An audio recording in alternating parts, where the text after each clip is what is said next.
That is Boris Johnson's finest work, even better than nicking Ken's cycle scheme, where it would have been if they ever built it.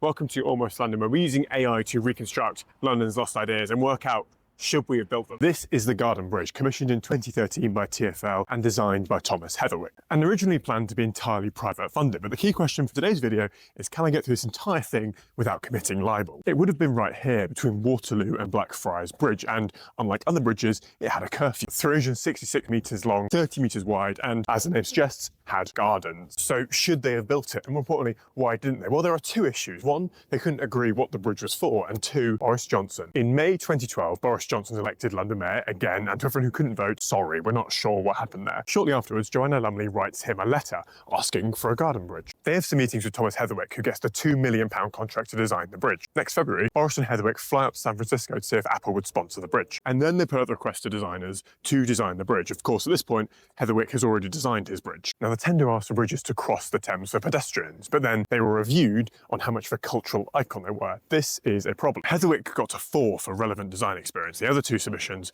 scored 3s, despite them submitting actual bridges they built and Heatherwick submitting a bus he designed. And then in April, they put out a tender for engineers to build the bridge. Now, Arup ended up winning this contract, despite coming 7th out of 13 in that initial running. But they had relevant technical expertise the other designers didn't have. This may have been because they were involved with Heatherwick, who they were subcontracting in those early design phases. Another completely unrelated fact is TfL's long-term strategist had recently moved over from Arup and then went back in 2016 to rejoin the company. But back to the story. In July 2013, TfL's finance committee finally see the plans. It signed off and projected to cost 60 million on the understanding that would be paid entirely by private companies. A number of complaints are raised, both against the bridge and the procurement process. And to be fair, there are some pretty dodgy bits, private security on the bridge, and of course shutting it at night. By 2017, it was estimated to cost £200 million.